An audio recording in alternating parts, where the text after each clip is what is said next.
இன்றைக்கி உங்களுக்கு ஒரு ஹெல்த் பெனிஃபிட்ஸில் ஒரு டிப்ஸு சொல்கிறேன். அது என்னென்னு பார்த்தீங்கன்னா, இப்போ கையில் காட்டுறேன் பார்த்தீங்களா, இந்த மூலிகை பேர் வந்து விஷ்ணு கரந்தின்னு சொல்லுவாங்க. சின்ன சின்னமாக கொடி கொடியாக ஓடி இருக்கும்.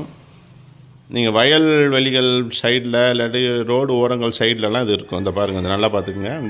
இந்த மூலிகை இது பேர் விஷ்ணு கரந்தி. விடாத ஜுரத்துக்கு விஷ்ணு கரந்தின்னு சொல்லுவாங்க. இது ஒரு மூலிகை எடுத்துக்கிறங்க. இது வந்து ஒரு 5 மூலிகை உங்களுக்கு சொல்கிறேன். அதில் ஒரு மூலிகை இதில் ஒரு கைப்பிடி எடுத்துக்கோங்க. அடுத்தது வந்து இந்த இருக்குது பார்த்திங்களா, இது பொடுதலைன்னு சொல்லுவாங்க. அதனுடைய இலையை பார்த்திங்கன்னா அந்த சின்ன சின்ன சார்பாக தேங்காய் திருவி மாதிரியே இருக்கும். இது பொடுதலைன்னு சொல்கிறது. இது வந்து ஆடாதொடை. இது உங்களுக்கு எல்லாருக்கும் தெரிஞ்சிருக்கும். இது வந்து பிரண்டை. இது உங்கள் எல்லாருக்குமே தெரிஞ்சிருக்கும்.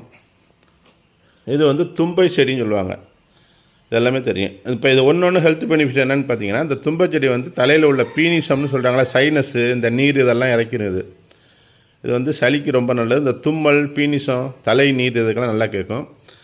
இந்த பிரண்டை வந்து வயிறு பிரச்சனைக்கு ஹெல்ப்ஃபுல்லாக இருக்கும். அது போக ஜாயிண்ட், கால்சியம் கூட, ஜாயிண்ட் எல்லாத்துக்குமே நல்லது. இது ரொம்ப ஆடாதோட வந்து நெஞ்சு சளி, ரெஸ்பிரேட்டரி ப்ராப்ளம் சொல்கிறோம்ல, நெஞ்சு சளி எல்லாமே எடுத்துருது.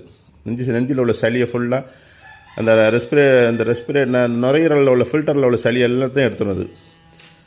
இந்த பொடுதலைங்கிறது வந்து வயிறு வந்து இப்போ ஜுரம் வந்தவங்களுக்கு பார்த்திங்கன்னா வயிறு பிரச்சனை இருக்கும். வயிறு உப்புசமாக இருக்கும். சில பேருக்கு அல்சர் இருக்கும். சில கேஸ் ஃபார்ம் ஆகும். இந்த மாதிரி பிரச்சனை எல்லாம் இருக்கும். அதை வந்து இந்த பொடுதலை சரி பண்ணும்.